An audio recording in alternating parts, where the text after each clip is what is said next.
বড় আতঙ্ক ও বড় পেরেশানের বিষয় এসআইআর। চেষ্টা করব যদি সময় হয় ওটা নিয়েও দু এক কথা বলা।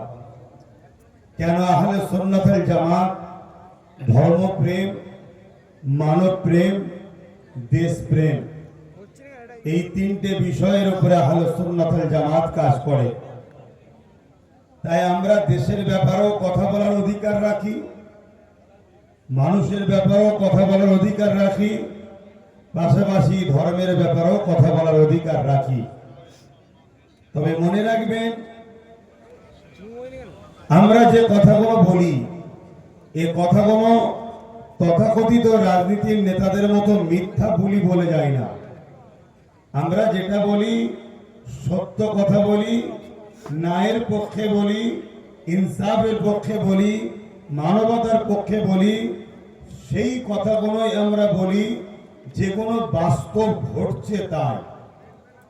যেমন আজ আপনারা নিশ্চয়ই জানেন, উত্তরপ্রদেশে এক অসভ্য বর্বর জালিম স্বৈরাচারী শাসক চলছে, যে একটার পর একটা সংবিধান বিরোধী, সমাজ বিরোধী, মনুষ্যত্ব বিরোধী, পাশাপাশি ইসলাম বিরোধী কর্মসূচি করছে। ঠিক তারই একটা নিদর্শন, তারই একটা কাজ আমরা দেখলাম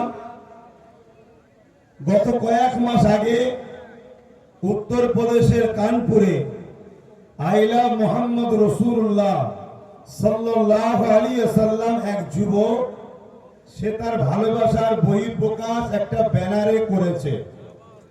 জানি ইসলাম কোনো ব্যানারের ধর্ম নয়, ইসলাম কোনো ফটো ধর্ম নয়, ইসলাম কোনো মূর্তি ভাষ্য করে ধর্ম নয়। অতএব ব্যানারে লিখলেই যে আমার প্রেম হবে আর না লিখলে যে প্রেম নয় এমনটা নয়।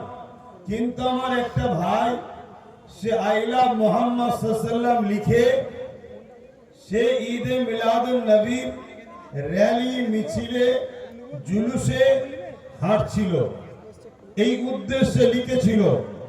তাকে উত্তরপ্রদেশের সরকার, কানপুরের প্রশাসন তাকে এফআইআর করেছে, বন্দী করেছে, এবং তার পক্ষে যারা আন্দোলন করতে নেমেছে তাদের উপরে নানানভাবে জুলুম অত্যাচার চালিয়েছে। এটাকে আমরা ধিক্কার জানিয়ে, পুরো বাংলা নয়, বিভিন্ন জায়গায় আন্দোলন হচ্ছে, করছি, করব। কেন? দেশের সংবিধানের 25 নম্বর ধারাতে আমাদের অধিকার আছে। আমরা আমাদের ধর্মকে কিভাবে লালন পালন করব, কিভাবে প্রচার করব, কিভাবে ধর্মকে উদযাপন করব, এটাতে দেশ রাষ্ট্র কারো হস্তক্ষেপ করার অধিকার নেই। এ বিষয়ে সংবিধান আমাদেরকে রাইট দিয়েছে। তাহলে উত্তরপ্রদেশের সরকার তার প্রশাসনকে দিয়ে দেশের সংবিধানের 25 নম্বর ধারাকে লঙ্ঘন করেছে, পাশাপাশি আমাদের ধর্মীয় ভাবাবেগে আঘাত দিয়েছে।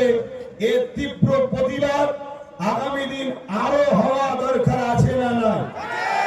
আরো হবে। কিন্তু আমাদেরকে এখানে একটা কথা বুঝতে হবে যে আমি আমার পয়সায় ব্যানার তৈরি করে আমার রাসূলকে ভালোবাসি বলার স্বাধীনতা আস্তে আস্তে হরণ হচ্ছে। এই অধিকারটা কেড়ে নিচ্ছে কারা? কাটছে যারা রাজ ক্ষমতার আসনে বসে আছে। তাহলে যখন রাজ ক্ষমতার জোরে আমার ধর্মীয় স্বাধীনতাকে, আমার সংবিধানের অধিকারকে খর্ব করা হয়, তখন তাদের বিরুদ্ধে লড়াই করার জন্য শুধু মাঠ ভর্তি করে হাজার হাজার প্রোগ্রাম করলে হবে না। মাঠ ভর্তি করে এটাও মাথায় রাখতে হবে যে পারে তারা আমাদের ঘরে ধর্মীয় অধিকার থেকে বঞ্চনা করছে, ধর্মীয় অধিকার হরণ করছে, সংবিধানের অধিকার কেড়ে নিচ্ছে। আমাদের ঘরে লোহা যেমন লোহা কাটে, তাদের প্রতিরোধ করার জন্য আমাদের ইমানদার, ন্যায়পরায়ণ, সংবিধান প্রেমিক, মানবতা প্রেমিক স্বচ্ছ ভাবমূর্তিওয়ালা লিডার নেতা বানাবার দরকার আছে না নাই? হাত তুলে সাক্ষী দেন আমার কথায় একমত আপনারা? একমত? যদি আজ আমাদের এই লিডার নেতা থাকতো তাহলে আজকে এর জবাব ইটের জবাব পাথর দিয়ে দেওয়া যেত। এটা আমাদেরকে ভাবতে হবে, নচেত আগামী দিন আরো আঘাত হবে। নিশ্চয়ই আপনারা জানেন কেন্দ্র সরকার সংখ্যাগরিষ্ঠতার জোর দেখিয়ে ওয়াকফ কালা কানুন তৈরি করেছে। এই ওয়াকফ কালা কানুন তাতে এমন কিছু নিয়ম ধারা তারা করতে চাইছে, সেই জায়গায় আস্তে আস্তে আমাদের মসজিদ, আমাদের মাদ্রাসা, আমাদের ঈদগাহ, আমাদের কবরস্থান, যেটা হাজার হাজার বছর ধরে আমাদের দান করা সম্পদ, যেটা আগামী দিন আমাদের থাকবে না, যেগুলো দখল করে আদানি আম্বানি বড় বড় কোম্পানির হাতে তুলে দেওয়া হবে, তারা সেখানে মসজিদ মাদ্রাসাকে বুলডোজার দিয়ে ভেঙে, কবরস্থানকে প্লেন করে, খানকাকে প্লেন করে, এমন করে ঈদগাহকে ভেঙে সেখানে বড় বড় শপিং মল, বড় বড় বার, বড় বড় সিনেমা হল, তাদের ইনকামের জায়গা তৈরি করবে। আমি জানতে চাইছি এটা কি আমার ধর্মের উপরে আঘাত নয়? আজকে একজন ভারতবর্ষে দেশ আমাকে ধর্মীয় স্বাধীনতা দিয়েছে, এই দেশকে স্বাধীন আমরা সবাই মিলে করেছি। সেই দেশে ৭৯ বছর পরে কোন কেন্দ্রের সরকার আসবে, সে জোর করে আমাদের ধর্মীয় অধিকারকে, আমাদের মসজিদকে, আমাদের মাদ্রাসাকে, আমাদের খানকা কবরস্থানকে মিটিয়ে দিতে চাইবে। আর আমরা যদি এখনো না জাগি, না ভাবি, দুনিয়া তো আমাদের বরবাদ হবেই হবে। কিয়ামতের দিন আল্লাহর কাছে জবাব এর দিতে হবে না? হবে না? আওয়াজ দিয়ে বলুন, দিতে হবে না? হবে না? তাই আপনাদেরকে জাগাচ্ছি, আপনারা জাগুন। কেন্দ্র সরকারের বিরুদ্ধে সে যেমন আইন করেছে, সুপ্রিম কোর্টে আইনি লড়াইও চলছে, আইনি লড়াই চলবে। তবে এখানে বলে দিই, মুসলমান যাদেরকে মাসিয়া মনে করছেন, তারা আপনাদের হয়ে লড়াই করছে না, সেই লড়াই করছে যাকে মুসলমানের একদল গালি দেয়, সেই নবী বংশের আওলাদ নওশাদ সিদ্দিকী আজকে সুপ্রিম কোর্টে গিয়ে কেস করছে। সে আপনার আমার ওয়াকফ মসজিদ মাদ্রাসাকে বাঁচাবার জন্য লড়াই করছে, বিজেপির বিরুদ্ধে লড়াই করে কেস করছে, সুপ্রিম কোর্টে আজকে সে মামলা চালাচ্ছে। আমাদের মানবতা বলে তার সাথ দিয়ে, তার জন্য দোয়া করে, তাকে আরো শক্তিশালী করে তোলা, যাতে আগামী দিন এই বিজেপি নামক অপদার্থ আমাদের উপরে যখন নতুন করে আইন কানুন করার চেষ্টা করবে, তখন আমরা যাতে এই সকল ব্যক্তিদের দ্বারা সুরক্ষিত থাকতে পারি, এটা আমাদের ভাবা দরকার আছে না নাই? হ্যাঁ, আমি একজন ধর্ম প্রচারক, আমি আহলে সুন্নাত ওয়াল জামাত একটা ধর্মীয় সংগঠন চালাই, আমি জলসা মাহফিল করি। আপনি ইমাম, আপনি মাওলানা, আপনি মুফতি, আপনি বক্তা, ঠিক আছে, আপনার জায়গায় আপনি থাকুন, কিন্তু আপনার মানবতা কে বলছে যে আপনার মসজিদকে বাঁচাবার জন্য লড়ছে, তার পাশে সাথ দেওয়া দরকার না? যে বলবে মসজিদের পক্ষে কেউ দাঁড়ালে আমি তার সব থেকে বড় দুশ্মন হব, তার সাথ দেওয়া দরকার। এটা মুসলিম সমাজের ভাবা দরকার আছে না না? এই জন্য আপনাদেরকে বুঝতে হবে, খুব ভালো করে বুঝুন, আইনটা যারা করছে তারা কোন ক্ষমতায় করছে। এক তো সংবিধান বিরোধী, আবার ভারতবর্ষে দ্বিতীয় বৃহত্তম যে সম্প্রদায় মুসলমান, সেই মুসলিম সমাজে ধর্মীয় ভাবাবেগ মসজিদ মাদ্রাসা কবরস্থানের উপরে ডাইরেক্ট হস্তক্ষেপ করছে। কোন পাওয়ারে? রাজ পাওয়ারে। অতএব এই পাওয়ারকে রুখতে গেলে আমাদেরকেও রাজ পাওয়ারের কথা ভাবা দরকার আছে না নাই? এটা যখনই ভাবাই, এটা যখনই বুঝাই, আমার কওমের ঘরে কিছু ছেলে আছে, আমার সমাজের কিছু ভাই আছে যারা লেবাসে সুরাতে বাহ্যিক মুসলমান, কিন্তু তারা ভেতরে ভেতরে অনেক আগে ধর্ম ত্যাগ করে ইসলাম থেকে বেরিয়ে চলে গেছে। কিন্তু তাদেরকে এই যারা ইসলাম মিটাতে চায়, এরা বলেছে তোরা মুসলমান থেকেই থাক, তোরা নামাজ পড়, মসজিদে যা, মুসলমানদের সাথেই থাক, কিন্তু তোদেরকে আমরা পিছন থেকে প্রশাসনিক সহযোগিতা করব, আর্থিক সহযোগিতা করব, সব পাওয়ার দেবো, তোদেরকে ক্ষমতায় সারিতে রাখবো, তোরা মুসলমানকে শুধু কন্ট্রোল করে রাখবি যাতে মুসলমান কি বলে ক্ষমতাশালী না হয়, মুসলমান যাতে নিজের লিডার না বানিয়ে ফেলে, মুসলমান যাতে এক না হয়ে যায়, এটা তোরা করবি।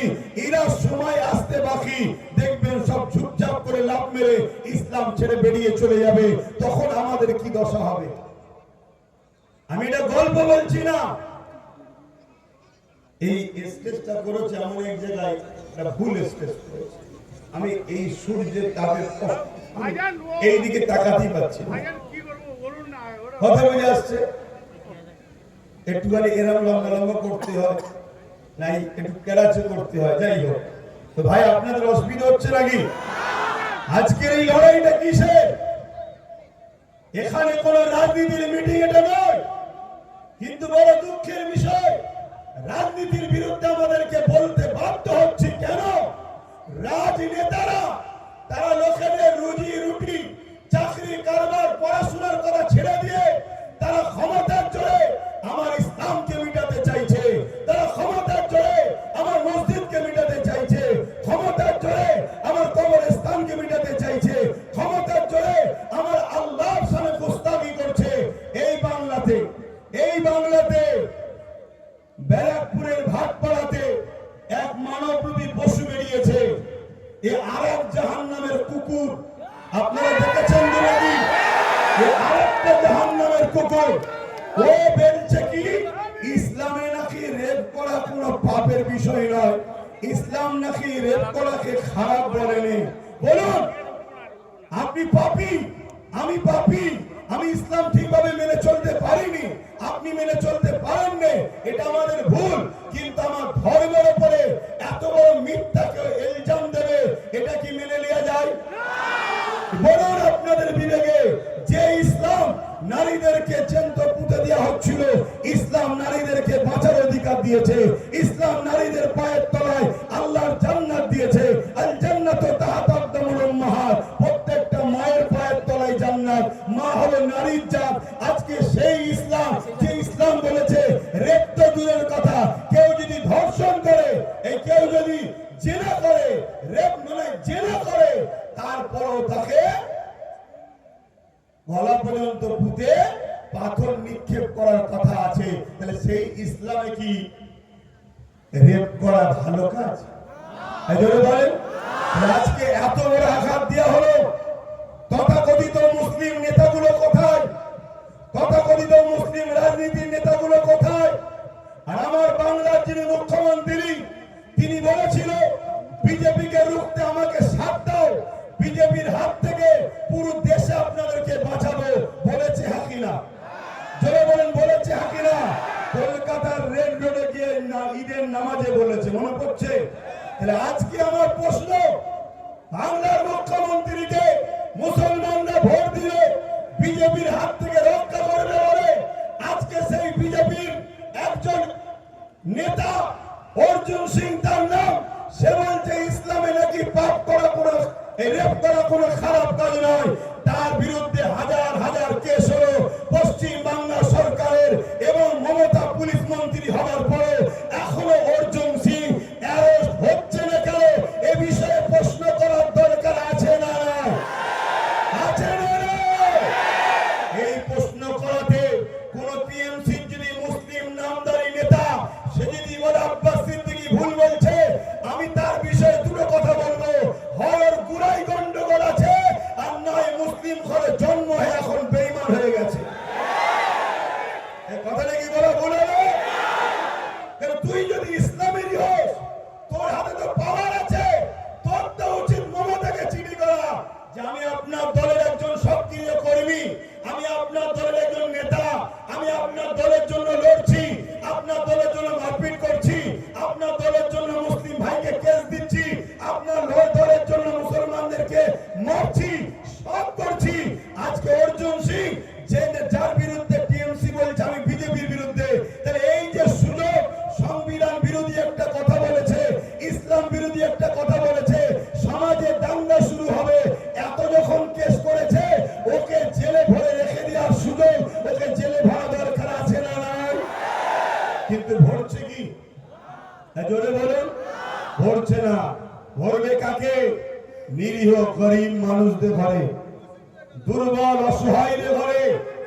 রাজকে বলুন, আমি আপনি পাপী গুনাহগার মানছি, কিন্তু ইসলামকে কেউ মিটিয়ে দেবে আমরা মেনে নিতে পারবো? আওয়াজ চাইছি, মেনে নিতে পারবো? হাত তুলে সাক্ষী দেন, মেনে নিতে পারবো? হাতটা তুলে রাখেন, মেনে নিতে পারবো? একে অপরের পাশে দেখুন কেউ হাত তুলতে বাকি আছে কিনা, আমাদের মধ্যে কোন মুনাফিক আছে কিনা দেখা দরকার আছে। কেউ মেনে নিতে পারবো? মেনে নিতে পারবো? আজ আপনাদেরকে জিজ্ঞেস করছি, এই জায়গায় যদি আব্বাস সিদ্দিকী বলে যে টাকার ইপিট আর উপিট, যার নাম টাকার ইপিট আর উপিট, যে টিএমসি সেই বিজেপি, যে বিজেপি সেই টিএমসি, শুধু দুটো পরিবার, একই পরিবার, জার্সি দুটো আলাদা, নাম দুটো আলাদা, মানুষকে বোকা বানাবার জন্য একই বাজারে দুটো দোকান, একটা ভেজ একটা নন ভেজ, মালিক একটা নাগপুরে বসে আছে। অতএব যে খদ্দের ভেজ খায় ভেজের দোকানে যাবে, ইনকাম যা হবে নাগপুরে যাবে। যে লোক নন ভেজ খায় সে নন ভেজের দোকানে যাবে, নন ভেজ নেবে, কিন্তু ইনকাম সন্ধ্যের পরে মালিকের কাছে যাবে। অতএব অন্য রাজ্যে বিজেপি যা করছে আমার রাজ্যে টিএমসি তাই করছে। অন্য রাজ্যে বিজেপি শাসিত রাজ্যে থানার মধ্যে পুলিশ দিয়ে মুসলিম যুবকদের পিটিয়ে মারা হচ্ছে। আমার রাজ্যে বারাইপুরেতে একদিনেতে দুটো মুসলিম ছেলেকে থানার মধ্যে পুলিশ দিয়ে পিটিয়ে মারা হয়েছে। অন্য রাজ্যে মব লিঞ্চিং এর নামে মুসলমান পিটানো হয়। আমার রাজ্যে বাঁকুড়াতে গোরক্ষকের নামে মব লিঞ্চিং এর নামে তাদের পিটিয়ে মারা হয়। আমার কলকাতায় রিকশাওয়ালা গরিব মুসলমান তাকে মব লিঞ্চিং করে পিটানো হয়। অন্য রাজ্যে হিজাব বোরকা পরার জন্য তাকে বেইজ্জতি করা হয়। আমার রাজ্যে হিজাব পরে স্কুলে যাওয়ার জন্য সেই ছাত্রীকে স্কুল থেকে বার করা হয়। অন্য রাজ্যে বুলডোজার দিয়ে মসজিদ মাদ্রাসা ভাঙা হয়। আমার রাজ্যে বুলডোজার দিয়ে দুর্গাপুরে মাদ্রাসা ভাঙা হয়। অন্য রাজ্যে যা হচ্ছে আমার রাজ্যে তাই হচ্ছে। অন্য রাজ্যে বিজেপি অমুসলিমকে দিয়ে মুসলমানকে মারছে। আমার রাজ্যে টিএমসি মুনাফিক মুসলমানদের দিয়ে মুমিন মুসলমানকে মারছে। এতে আপনারা একমত না আলাদা?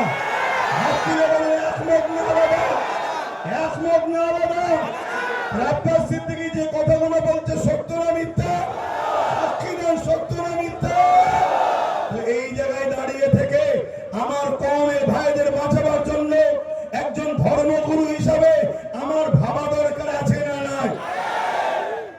আমি একজন ধর্মগুরু হিসাবে আমার কওমকে সজাগ করার জাগাবার দরকার আছে না নাই? এই জন্য আহলে সুন্নাত ওয়াল জামাত বিভিন্ন জায়গায় কাজ করছে, বিভিন্ন জায়গায় প্রচার করছে। জাগো আমার জাতি, জাগো আমার কওম, ভাবো বোঝো। আগে দেখেছিলাম মুখ আলাদা, এখন দেখছি মুখ আলাদা। আজ আমরা বড় দুঃখ লাগে, এই বাংলার বুকে আমার রাজ্য সরকার কি বলছে? রাস্তার পথচারী কুকুরের বাচ্চাকে মিড ডে মিল দেওয়া হবে। মুসলমানের বাচ্চা মাদ্রাসায় পড়ে, ওদেরকে মিড ডে মিল দেওয়া হবে না। শুনেছেন আপনারা? কথা বলুন, আমার সাথে একমত নাকি? তাহলে আমার রাজ্য সরকারের নজরে পথচারী কুকুরের বাচ্চা থেকেও মুসলমানের বাচ্চা ভালো না খারাপ? যে মুসলমানের বাচ্চাকে পথচারী কুকুরের থেকে রাজ্য সরকার খারাপ নজরে দেখে, যে পথচারী কুকুরের বাচ্চাকে মিড ডে মিল দেবো, মাদ্রাসার বাচ্চাদের মিড ডে মিল দেবো না, তাহলে সেই সরকারকে তো আমাদের ভাবানো দরকার যে আমরা তোকে টিকিয়ে রেখেছি বলে তোর ভাইপোর গাড়ি বাড়ি হচ্ছে, আমরা সরে গেছি বলে বাম্পার উড়ে গিয়েছিল, আমরা ছিলাম বাম্পার ছিল, আমরা সরব, তুইও চলে যাবি। এটা তো আমাদের দায়িত্ব। একজন বাপ হিসাবে আমার ছেলেটা কি করে চাকরি পাবে, শিক্ষা পাবে, ভালোভাবে বাঁচবে,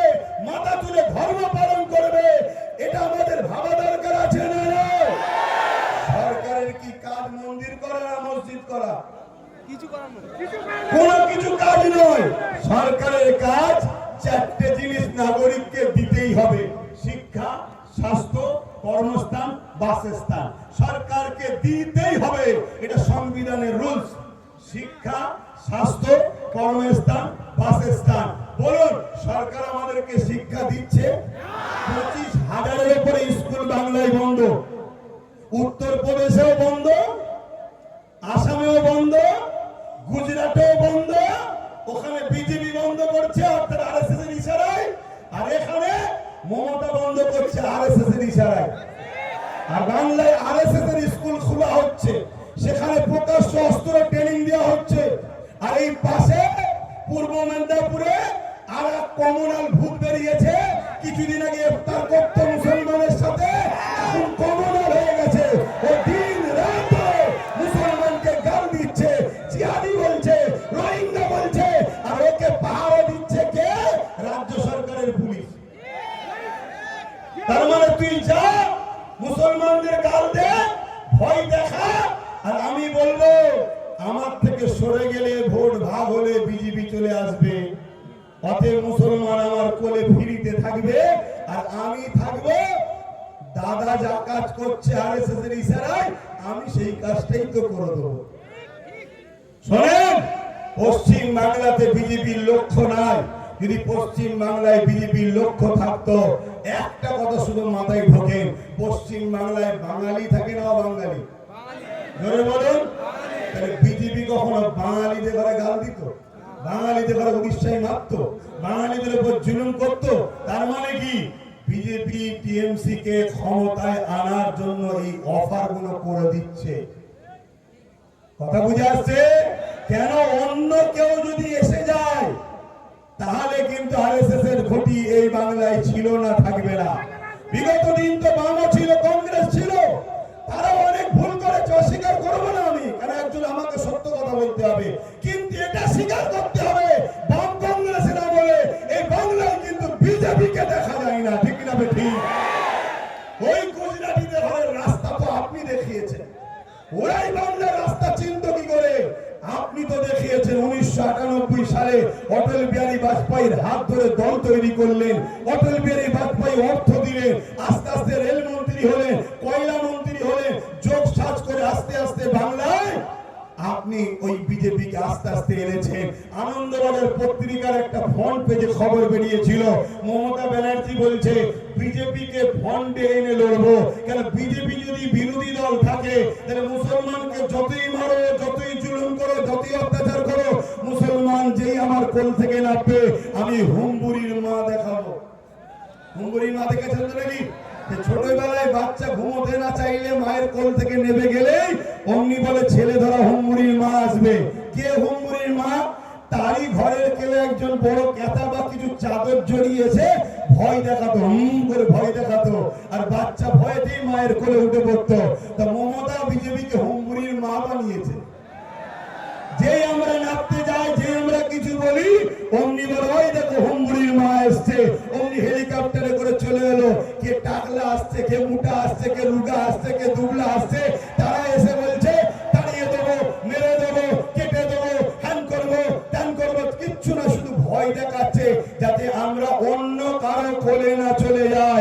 অন্য কারো কোলে চলে গেলে এই বাংলায় আরএসএস এর হুকুম চলবে না।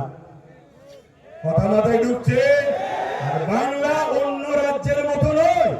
বাংলায় 35 থেকে 40% মুসলমান।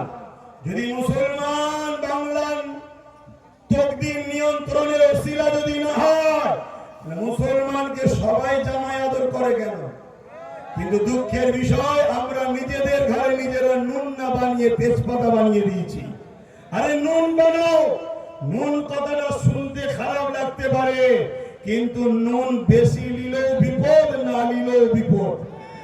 নুন হও, আর তেজপাতা ইউজ করবে আর ফেলে দেবে, আমাদেরকে সেটা করছে।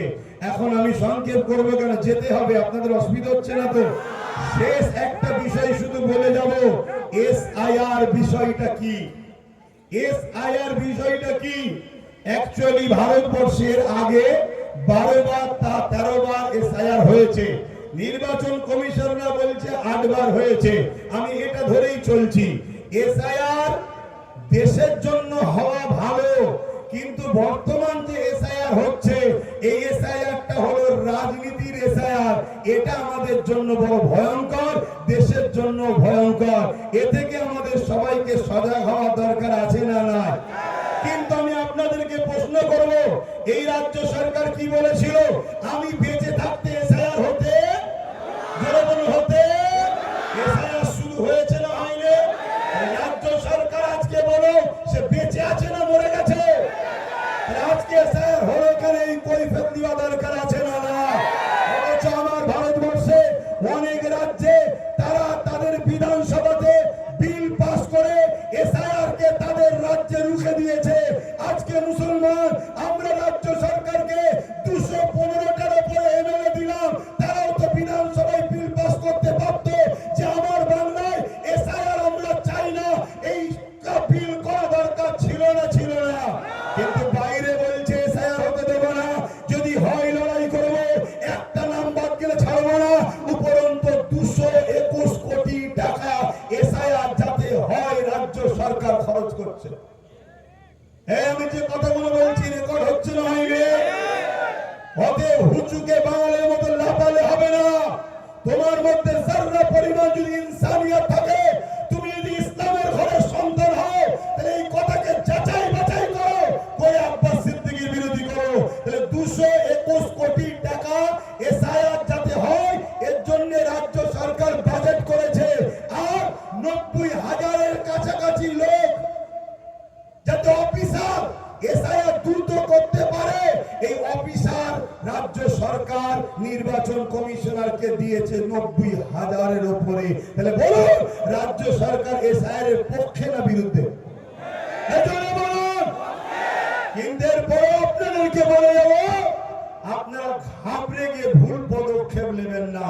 কাগজপত্র জড়ো করুন, কারণ আপনাদের ভোটেই যদি 21-এ কেউ সরকার হতে পারে, আপনাদের ভোটেই যদি 24-এ কেউ এমপি হতে পারে, আপনাদের ভোটেই যদি কেউ প্রধান হতে পারে, তাহলে আর আপনাকে ভোট দেবে সেই এমএলএ এমপি মন্ত্রী প্রধান দেবে। আমাদের ঘোরা দরকার আছে না? ঘাবড়ে গিয়ে কোনো ভুল পদক্ষেপ নেবেন না।